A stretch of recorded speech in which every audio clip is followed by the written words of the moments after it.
Days నుండి ఒక topic అయితే చాలా ట్రెండింగ్‌లో ఉందనమాట. ఒక మేజర్ స్పెక్యులేషన్ అయితే నడుస్తుంది. దాని మీద చాలా మంది ఇంట్రెస్ట్ చూపిస్తున్నారు. సో, అది యూఎస్‌కి సంబంధించిన విషయం. ఏంటి విషయం అంటే ఎప్‌స్టీన్ ఫైల్స్. ఏంటి ఎప్‌స్టీన్ ఫైల్స్? ఇది ఆల్‌మోస్ట్ ఒక హ్యూజ్ డాక్యుమెంట్ అనమాట. ఒక 1000 పేజెస్ ఉంటదనుకోండి. ఈ డాక్యుమెంట్‌లో ఒకరి క్రిమినల్ యాక్టివిటీస్ గురించి మెన్షన్ చేశారనమాట. అతని క్రిమినల్ యాక్టివిటీస్‌లో చాలా మంది ఇన్వాల్వ్ అయ్యి ఉన్నారు. హైయ్యర్ అఫీషియల్స్, చాలా ఇంపార్టెంట్ అఫీషియల్స్. సో, దీని గురించే ఈ ఫైల్‌లో ఇన్ఫర్మేషన్ ఉందని ఇది చాలా ట్రెండింగ్‌లో నడుస్తుందనమాట. సో, ఎవరి క్రిమినల్ యాక్టివిటీస్ గురించి మెన్షన్ అయింది అంటే జెఫ్రీ ఎప్‌స్టీన్. ఇతను అమెరికాలో ఉండేవాడనమాట. ఇతను ఒక financier. He's a socializer. Ah, so, he's a rich person. He used to throw parties అనమాట. He own mansions. He own a island also. యూఎస్‌లో వర్జినియా ఐలాండ్స్ అని ఉన్నాయి. సో, అక్కడ 72 ఎకర్స్ ఐలాండ్ ఉంది ఇతనికి.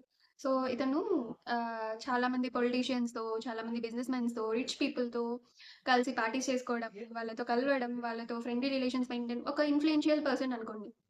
సో, ఇతనికి ఒక డార్క్ సైడ్ కూడా ఉంది. 2019లో ఇతను అరెస్ట్ అయ్యాడు. దేని మీద? సెక్షువల్ అఫెన్స్ మీద. ఇతను మైనర్ గర్ల్స్‌తో సెక్షువల్ అబ్యూస్ చేస్తున్నాడు అని చెప్పి, ట్రాఫికింగ్ చేస్తున్నాడు అని చెప్పి, సో, దీని మీద కేసేసి అతను అరెస్ట్ అయ్యాడనమాట. ఆల్మోస్ట్ జులైలో అలా అరెస్ట్ అయ్యాడు. And he got died within 3 or 4 months by suicide. ఆ సూసైడ్ కూడా స్పెక్యులేషనే. ఆ సూసైడ్ కూడా స్పెక్యులేషనే అనమాట. తను చనిపోయింది 2019లో. సో, ఆఫ్టర్ 6 ఇయర్స్ 2025 నవంబర్‌లో ఈ యూఎస్ కాంగ్రెస్ ఏం చేసిందంటే, కాంగ్రెస్ అంటే మన కాంగ్రెస్ కాదు. యూఎస్ కాంగ్రెస్ అంటే పార్లమెంట్ లాగా. ఈ రిపబ్లికన్స్, ఆ తర్వాత డెమోక్రాటిక్స్ ఉంటారు కదా! ఇద్దరు భద్రశత్రువులు. కానీ ఈ విషయం మీద ఇద్దరు కలిసి ఒక లా అయితే పాస్ చేశారనమాట. ఒక యాక్ట్. ఈ ఇదే ఈ ఎప్‌స్టీన్ ఫైల్స్ యాక్ట్ అని చెప్పి ఇందులో వాళ్ళు మ్యాండేట్ ఇస్తున్నారు. ఎవరికి? యూఎస్ ఏజెన్సీస్‌కి. ఏంటంటే, ఈ ఎప్‌స్టీన్ ఫైల్స్‌లో ఏవైతే ఇన్ఫర్మేషన్ ఉందో, అవి జనాల ముందు పెట్టాలి, పబ్లిక్ డొమైన్ ముందు పెట్టాలి అని చెప్పి ఒక లా అయితే పాస్ చేశారనమాట. సో, ఇది లా పాస్ చేసింది డొనాల్డ్ ట్రంప్ గారు కూడా యాక్సెప్ట్ చేశారు. అండ్ నెక్స్ట్ ఈ డిపార్ట్‌మెంట్ ఆఫ్ జస్టిస్ వాళ్ళు 19థ్ మ్యాండేట్ ఇచ్చారనమాట. యూఎస్ కాంగ్రెస్ 19థ్ లోపు మీరంతా ఏదున్నా జనాల ముందు పెట్టేయాలని ఇచ్చారు. సో, ఈ డిపార్ట్‌మెంట్ ఆఫ్ జస్టిస్ వాళ్ళు ఒక ఫస్ట్ బ్యాచ్ ఆఫ్ ఫైల్స్ అయితే వదిలారనమాట.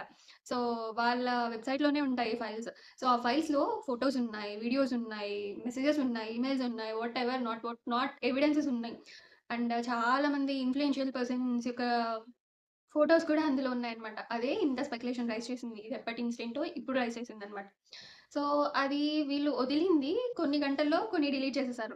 కొన్నిటి మీద బ్లాక్ ఔట్ చేశారు. కొన్నిటి మీద బ్లాక్ మార్క్స్ పెట్టారు. ఎందుకంటే విక్టిమ్స్ డీటెయిల్స్ అన్నీ రిలీజ్ చేయకూడదు అని చెప్పి కొన్నిటి మీద ఈ బ్లాక్ మార్క్ పెట్టడం. కొన్నయితే ఫైల్సే డిలీట్ చేసేసారన్నమాట. ఒక 300 జీబీ డేటా ఉంటే జస్ట్ ఒక 3 జీబీ డేటా అనుకోండి. అలా వదిలారన్నమాట. చాలా తక్కువ వదిలారు. అంతా వదలలేదు. సో, బట్ వాళ్ళకి మ్యాండేట్ ఇచ్చిందేంటి కాంగ్రెస్ 19థ్ అంతా వదిలేయాలని. కానీ వాళ్ళు కొన్ని దాచారనమాట. అన్నీ అయితే వదలలేదు. నెక్స్ట్ ఫేజ్‌లో వదులుతాము అని చెప్పి చెప్తున్నారు. అండ్ కొన్ని డిలీట్ చేయడం ఎందుకు అంటే విక్టిమ్స్ యొక్క డీటెయిల్స్‌ని రిలీజ్ చేయకూడదు అని చెప్పి వదలలేదు. బ్లాక్ ఔట్ చేశామని కూడా చెప్తున్నారు. డిపార్ట్‌మెంట్ ఆఫ్ జస్టిస్ వాళ్ళైతే ఈ ఫైల్ రిలీజ్ చేశారు. ఫస్ట్ బ్యాచ్ అని చెప్పాం కదా! ఇందులో చాలా మంది ఇన్వాల్వ్ అయ్యి ఉన్నారు అని కూడా చెప్పాం కదా! అందులో మనం ఇన్‌స్పైర్ అయ్యే పర్సన్స్ ఉన్నారు. బాగా ఇన్‌ఫ్లుయెన్సర్స్ ఉన్నారు. అండ్ చాలా మంది పొలిటీషియన్స్ ఉన్నారు. ఫేమస్ పర్సనాలిటీస్ ఉన్నాయి. ఫర్ ఎగ్జాంపుల్ డొనాల్డ్ ట్రంప్ గారున్నారు. బిల్ క్లింటన్ గారున్నారు. Former president. బిల్ గేట్స్ గారున్నారు. స్టీఫెన్ హాకింగ్స్ గారున్నారు. అండ్ మైకేల్ జాక్సన్ గారున్నారు. అంటే ఆ ఫైల్స్‌లో, ఫోటోస్‌లో వీళ్ళందరూ ఉన్నారనమాట. ఫర్ ఎగ్జాంపుల్ ట్రంప్ గారు తీసుకోండి.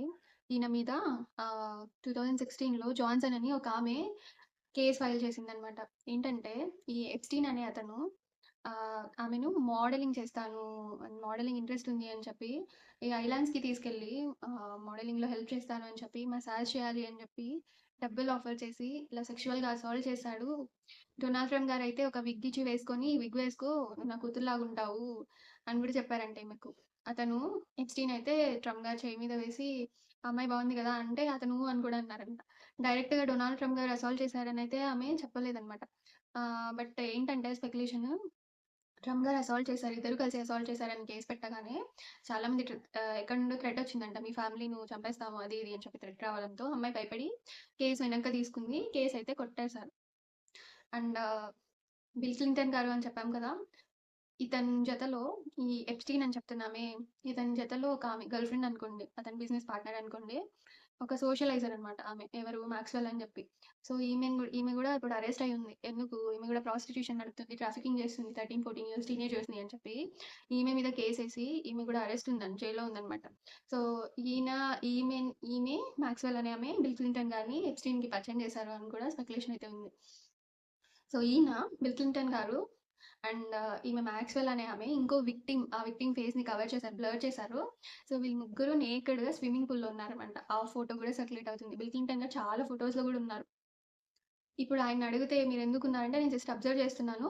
అతను ఎప్‌స్టీన్ అనేవాడు పరిచయం అయినంత మాత్రాన వీటన్నిటిలో నేను ఇన్వాల్వ్ అయ్యున్నాననైతే కాదు గదా! అని ఆయనంటున్నారు. స్టీఫెన్ హాకింగ్స్ గారు కనిపించారు ఒక ఫోటోలో. మైకేల్ జాక్సన్ గారు కనిపించారు. సో, వీళ్ళందరూ నిజంగా అతనితో కలిసి ట్రాఫికింగ్ చేస్తున్నారా అంటే, మనకు తెలీదు. నిజమేంటో మనకు తెలీదు. ఫైల్స్ అయితే డిలీట్ చేస్తున్నారు. ఇంకా చాలా వరకు ఫైల్స్ అయితే వాళ్ళు వదలలేదు. ఇండియాలో ఉన్న వాళ్ళు కూడా ఉన్నారు అంటున్నారు. సో, అవన్నీ స్పెక్యులేషనే. ఏది నిజం కాదు. నిజం అంతా సోషల్ మీడియా నుంచి వచ్చే ఇన్ఫర్మేషనే. నేను కూడా సోషల్ మీడియా నుండి చూసే చెప్తున్నాను. బట్ చాలా మంది విక్టిమ్స్ అయితే బయటకొచ్చి మాట్లాడాడు. ఇతను ఎప్‌స్టీన్ అనే ఆయన ఇన్ని చేశాడు. మమ్మల్ని అలా అబ్యూజ్ చేశాడు, ఇలా అబ్యూజ్ చేశాడు అని చాలా వరకు అయితే మాట్లాడుతున్నారు. అవే నడుస్తున్నాయి. సో, వీళ్ళ ఫోటోస్ కనిపిస్తున్నాయి. బట్ అందులో ఏది నిజమో, ఏది కాదో తెలీదు. ఏది తెలియకుండా మనం ఒక కంక్లూజన్‌కొచ్చి మాట్లాడేసామనుకోండి సోషల్ మీడియాలో ఏది పడితే అది, రేపొద్దున ఎవరికి ఎఫెక్ట్ అయితది వాళ్ళు యాక్షన్ తీసుకుంటే? మనకే కదా ఎఫెక్ట్ అయితది. సో, ఏ కంక్లూజన్ లేకుండా ఏది మాట్లాడేదైతే వద్దు. ఆఫ్‌కోర్స్ వాళ్ళ ఫోటోస్ ఉన్నాయి. మనం ఇష్టపడే వాళ్ళ ఫోటోస్ ఉన్నాయి. ఒకరు మనం ఇన్‌స్పిరేషన్‌గా తీసుకునే వ్యక్తులు, ఇంత హై పొలిటీషియన్స్ అమెరికాని ఎలా కన్సిడర్ చేస్తాం మనం? ఒక బిగ్ కంట్రీ కదా! బిగ్ డాడ్ లాగా కన్సిడర్ చేస్తారు చాలా కంట్రీస్. అంటే ఏదైనా చెప్తే వాళ్ళే న్యాయం చెప్పాలి అని ఎలా కన్సిడర్ చేస్తారు. అక్కడే ఇంత పెద్ద గూడు పుటాని, ఇంత పెద్ద పనికిమాలిన పనులు చేస్తున్నారు వాళ్ళంటే ఎలా తీసుకుంటారు? అందులో కూడా వీళ్ళందరూ ఇన్వాల్వ్ అయ్యున్నారు అంటే జస్ట్ ఎలా ఉంటది? జస్ట్ మీరే థింక్ చేయండి. మనం ఇన్‌స్పిరేషన్‌గా తీసుకునే పర్సన్స్ ఇలా అంతా చేస్తున్నారంటే ఎలా ఉంటది? డొనాల్డ్ ట్రంప్ గారిని మీరు ఉన్నారు కదా! అని అడిగితే, ఆయన చూస్తే నాకంత ప్రివిలేజ్ లేదు. నేనెప్పుడు ఎళ్ళలేదక్కడ. బిల్ క్లింటన్ గారు 26 టైమ్స్ వెళ్ళేసొచ్చు 36 టైమ్స్ ఎళ్లారు అని చెప్పి ఆయన అంటున్నాడు.